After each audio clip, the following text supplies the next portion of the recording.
భారతదేశంతో మైత్రి పెట్టుకుందాం, ఏదో మన దేశాన్ని అభివృద్ధి చేసుకుందాం అన్నటువంటి ఆలోచన లేనప్పుడు ఏం పవర్స్ ఉంటే ఏంటి, లేకపోతే ఏంటి, వాళ్ళు చేసేది వాళ్ళు చేస్తారు. ఇప్పుడు అఫీషియల్ గా చట్టబద్ధత కలిగించినంత మాత్రాన గతంలో ఉన్నదానికి ఇప్పటికి ఏం తేడా ఉంటుంది? ఇది గతంలో ఎన్ని యుద్ధాలు చేశారు మనతోటి, ఇప్పుడు కూడా ఏం తేడా లేదు. కానీ మనం అర్థం చేసుకోవాల్సిన కీలకమైన అంశాలు 3-4 ఉన్నాయి. మొట్టమొదటిది, ఈ రోజు పాకిస్తాన్ లో అంతర్గతంగా వాళ్ళు సైన్యం తట్టుకోలేనటువంటి పరిస్థితులు తయారైనా మనకు అందరికీ తెలుసు. బలూచిస్తాన్ లో కావచ్చు, ఖైబర్ పఖ్తూన్ఖ్వాలో కావచ్చు, లేదా POJK లో కావచ్చు. అలాగే వాళ్ళ ఆర్థిక పరిస్థితులన్నీ కూడా కంప్లీట్ గా కుప్పగూలుతున్నాయి. ఈ పరిస్థితుల్లో అంతర్గతమైనటువంటి సమస్యలకు ఎప్పుడు కూడాను బాహ్య శత్రువు బయట ఎక్స్టర్నలైజ్ చేయడం అన్నది వాళ్ళ పరిపాటి. కాబట్టి ఆ సమస్యల నుంచి సమాధానం కోసం భారతదేశం మీద విరుచుకుపడాలి మొట్టమొదటిది. రెండవది, అమెరికా తోటి వాళ్ళకి ఎప్పుడెప్పుడు పాకిస్తాన్ కి మైత్రి పెరుగుతుందో అప్పుడు భారతదేశం మీద ఏదో ఇటువంటి దుశ్చర్యలు చేస్తూనే ఉంటుంది. వాళ్ళు ఆఫ్ఘనిస్తాన్ లో అమెరికా ఉన్నంత కాలం కూడా మన దేశంలో ఎన్నో టెర్రరిస్ట్ ఘటనలు పాకిస్తాన్ చేసింది. మనం పాకిస్తాన్ ఏమి చేయలేకపోయాం, ఎందుకంటే అమెరికా మన మీద ఒత్తిడి తీసుకొచ్చి ఏమి చేయనివ్వలేదు. ఇప్పుడు పాకిస్తాన్ డొనాల్డ్ ట్రంప్ కి చాలా కీలకమైనటువంటి దేశం కాబట్టి ఇరాన్ తో చర్చించడానికి ఆ రెండో కూడా కలిసి వచ్చింది. మూడవది, నేటో కూటమి లాంటిది ఒక సున్నీ కూటమి పెట్టుకున్నారు, మనకు తెలిసిన విషయం. అది సౌదీ అరేబియా, పాకిస్తాన్, టర్కీ కలిసిపోయారు వాళ్ళు. కాబట్టి తను ఏకాగిగా యుద్ధం చేయడమే కాదు, ఇంకా 2 దేశాలు కూడా తనతో కలిసి వస్తాయన్నటువంటి ఒక ధైర్యం పెరిగింది పాకిస్తాన్. ఈ 3 అంశాలు చాలా కీలకం. అన్నిటికంటే కీలకం ఏంటంటే, నిన్న సర్జియో గోర్, అమెరికన్ అంబాసిడర్, భారతదేశంలో ఉన్నటువంటి అంబాసిడర్, ఆయన శ్రీనగర్కి వెళ్ళి ఈ కశ్మీర్ అనేది భారతదేశంలో ఒక చాలా ముఖ్యమైనటువంటి ప్రాంతము అని ఆయన ఇచ్చిన స్టేట్మెంట్ పాకిస్తాన్ దాన్ని జీర్ణించుకోలేకుండా ఉంది. అది అమెరికాకు వాళ్ళు చెప్పదలుచుకున్నారు, ఇది డిస్ప్యూటెడ్ టెరిటరీ, ఇది అంతర్జాతీయంగా వివాదాస్పదమైనటువంటి ప్రదేశము, ఇది భారతదేశపు భాగం కాదు అని చెప్పడానికి రేపో మాపో 2-3 రోజుల్లోనే కశ్మీర్ లో ఒక మేజర్ టెర్రరిస్ట్ అటాక్ జరగబోతుంది.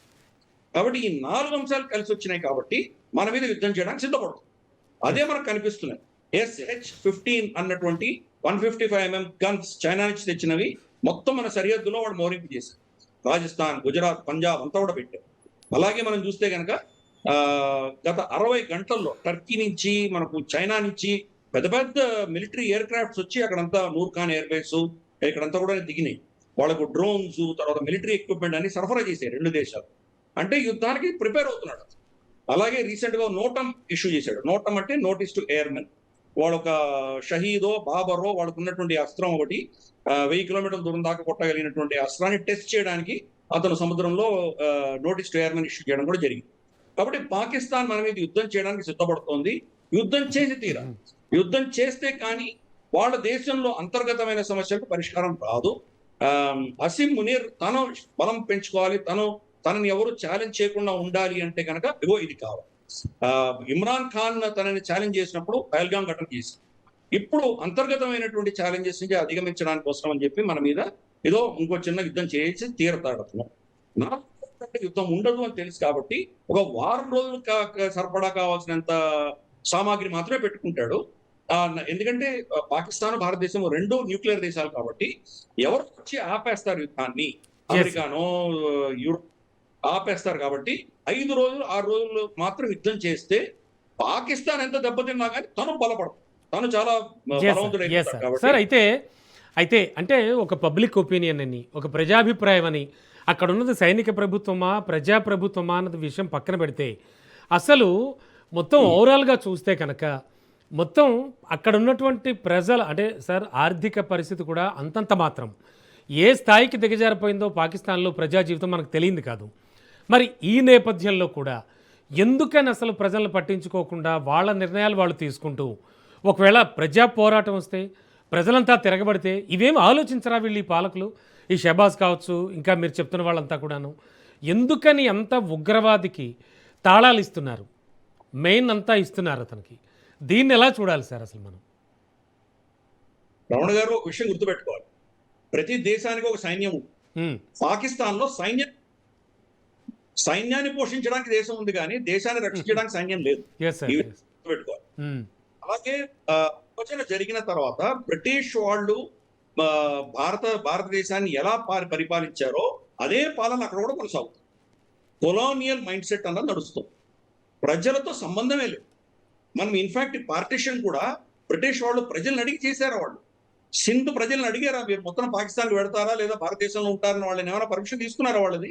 ఉమ్, బెంగాల్ ప్రజలు పర్మిషన్ ఏకపక్షంగా వాళ్ళు గీతలు గీసి 2 ముక్కలు చేసి పడేశారు. అలాగే రాజ్యాలు 560 సంస్థానాలు ఏవైతే ఉండినాయో మన దేశంలో వాళ్ళకి స్వతంత్రం ఇచ్చారు. మీరు భారతదేశంతో పెడతారా, పాకిస్తాన్‌తో పెడతారా, స్వేచ్ఛగా ఉంటారా మీ ఇష్టం అని చెప్పి వదిలేశాడు ఆయన. బ్రిటిష్ వాళ్ళు వదిలేశారు. వాళ్ళ దేశంలో, వాళ్ళ రాష్ట్రంలో ప్రజల పర్మిషన్ తీసుకొని వీళ్ళందరూ విలీనమయ్యారా?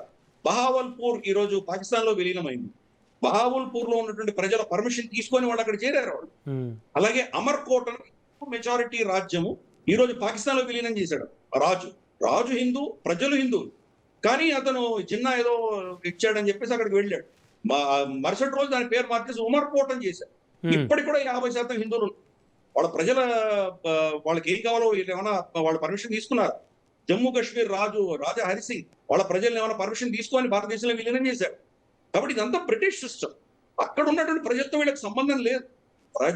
ప్రజల వాణి, ప్రజల గోడు పట్టించుకునే నాదుడు లేడు అక్కడ. వీళ్ళు పాలకులు ఎవరున్నారో వాళ్ళకి కావాల్సింది వాళ్ళు నిర్ణయించుకుంటారు. వాళ్ళ కోరికల అనుగుణంగా ఆ దేశం నడుచుకోవాలి కానీ దేశానికంటూ అస్తిత్వం లేదు. ఆ దేశం అనేదే లేదు ఇప్పుడు. అదే విషయం గుర్తుపెట్టుకోవాలి. ఉమ్, కాబట్టి ఇప్పుడు ప్రజా ఉద్యమం జరిగితే కదా దాన్ని అతి కిరాతకంగా, నిర్దాక్షిణ్యంగా అణిచివేస్తారు. వేల సంఖ్యలో చంపేస్తారు. దాన్ని ఎవరు అడిగేవాళ్ళు? వాళ్ళని ప్రశ్నించగలిగిన శక్తులు ఎవరున్నారు? అమెరికా ప్రశ్నిస్తుందా? ఉమ్, అమెరికాకు పాకిస్తాన్ అవసరం ఉంది. చైనా ప్రశ్నిస్తుందా? చైనానే వాళ్ళ దేశంలో లక్షలాది మందిని ఊచకోత కోసినటువంటి చరిత్ర ఉన్నటువంటి చైనా వాళ్ళు ఎందుకు ప్రశ్నిస్తారు? యూరోపియన్ యూనియన్ ఎందుకు ప్రశ్నిస్తుంది? వాళ్ళ గొడవలు, వాళ్ళ రష్యాతో యుద్ధాలు వాళ్ళు బిజీగా ఉన్నారు. మనం ప్రశ్నించినా కానీ మన పాకిస్తాన్ ఎందుకు పట్టించుకుంటుంది? కాబట్టి ఆ దేశంలో ఈ ఉద్యమాలని అతి కిరాతకంగా అణిచివేస్తారు. జస్ట్ 4 రోజుల క్రితం మనం చూసాం F-16 ఫైటర్ జెట్స్ తోటి బలూచిస్తాన్ లో ఒక గ్రామాన్ని వాళ్ళు షూట్ చేసి చంపేశారు. అవును. 30 మందిని చంపారు. కూడా లేడు. అందరూ పౌరులు చనిపోయారు. చిన్న చిన్న పిల్లలు చనిపోయారు. చిన్న పిల్లల యొక్క శరీరం యొక్క శకలాలన్నీ వీడియోలు, ఫోటోలు సోషల్ మీడియాలో ఉన్నాయి. వీళ్ళ ప్రగల్భాలు, వీళ్ళ పౌరుషం అంతా కూడా వాళ్ళ ప్రజలు చంపడానికే ఉంటుంది. కానీ ఆఖరికి ఏమి శక్తి లేనటువంటి తాలిబాన్, ఆఫ్ఘాన్ తాలిబాన్ కూడా వీళ్ళు ఓడించారు. ఉమ్, వీళ్ళ దగ్గర ఎయిర్ క్రాఫ్ట్స్ ఉండొచ్చు, వాళ్ళ దగ్గర ఏమీ లేవు. కానీ బార్డర్ లో వీళ్ళని ఓడించి వీళ్ళ పోస్టులన్నీ కబ్జా చేసుకుని వీళ్ళ యూనిఫామ్లు, బట్టలు ఇప్పి ఆ యూనిఫామ్స్ అన్ని కూడా కాబుల్, కండహార్, జలాలాబాద్ లో వాళ్ళు పెరేడ్ చేశారు. కాబట్టి ఇది వీళ్ళకు ఉన్నటువంటి గోల. వాళ్ళ ప్రజలను అణిచివేస్తారు. ప్రజాస్వామ్య పద్ధతిలో నిరసన ప్రకటిస్తూ ఉద్యమాలు చేస్తున్నటువంటి మహారాంగ్ బలూచ్ లేదా మంజూర్ పష్టీన్ లాంటి వాళ్ళు విభజన కోరుకోవట్లేదు. వాళ్ళ మౌలిక హక్కులు కోరారు. వాళ్ళని జైల్లో పడేసి యావజ్జీవ కారాగార శిక్షలు వేశారు వాళ్ళు. అలాగే JAC, joint Awami action committee, POJK లో వాళ్ళ హక్కుల గురించి వాళ్ళు పోరాటం చేస్తుంటే టెర్రరిస్ట్ ఆర్గనైజేషన్ డిక్లేర్ చేశారు. కాబట్టి ఇంకా వాళ్ళ గతి లేని పరిస్థితుల్లో గన్నులు పట్టుకుంటారు. ఈ రోజు TTP ఖైబర్ పఖ్తూన్ఖ్వాలో కావచ్చు, లేదా బలూచ్ లిబరేషన్ ఆర్మీ బలూచిస్తాన్ లో కావచ్చు, ఇవన్నీ కూడా తయారైనాయి అంటే దానికి కారణం ఏంటి? వాళ్లే కదా. కాబట్టి వాళ్ళు ప్రజల్ని అణిచివేస్తారు. ఆల్రెడీ POJK లో 120 మంది పై చిలుకు వాళ్ళు చంపేసినట్టు మనకు తెలుస్తాం. కాబట్టి అది ఒక కిరాతకమైనటువంటి మానవత్వము, మానవ విలువలు లేనటువంటి ఒక శక్తి. కాబట్టి అది ఆ శక్తిని మెయింటైన్ చేసుకోవడానికి ఆ దేశాన్ని వాడుకుంటుంది. దేశంలో ఆఖరి బొట్టు రక్తాన్ని కూడా పీలుస్తుంది. కాబట్టి ప్రజల ఉద్యమంలో వాళ్ళ గోడు, వాళ్ళ పేదరికంతో వాళ్ళకి ఏం సంబంధం? ఈ రోజు చూస్తే కనుక 17% వాళ్ళ డిఫెన్స్ బడ్జెట్ ని పెంచారు. ఆల్రెడీ అంత పేదరికంలో ఉన్నటువంటి దేశం 17% డిఫెన్స్ బడ్జెట్ పెంచడం ఏంటి? అది కూడా డాలర్ టర్మ్స్ లో పెంచారు. వాళ్ళ డాలర్ తర్వాత పాకిస్తాన్ రూపాయలు పోలి చూస్తే పాకిస్తాన్ రూపాయ ఎంత దారుణంగా పతనం చెందుతుంది. కానీ డాలర్ రూపాయన వాళ్ళ బడ్జెట్లో ఏం కటింగ్ ఉండడానికి వీలు. దాంతో ఈ రోజు వాళ్ళ దేశంలో కుక్క కాటుకు మందులు లేవు, లేదా పాము కాటుకు మందులు లేవు. గతంలో భారతదేశం నుంచి ఇంపోర్ట్ చేసుకున్నాం. 10 రూపాయలు మన దగ్గర ఖర్చు పెట్టి ఇంపోర్ట్ చేసుకునడానికి మనతోటి వైరం పెట్టుకొని మన దగ్గర కట్ చేస్తే ఈ రోజు అదే మందులు మన దగ్గర నుంచే కొంటున్నారు. కానీ దుబాయ్ లో మేడ్ ఇన్ దుబాయ్ స్టాంప్ వేసుకొని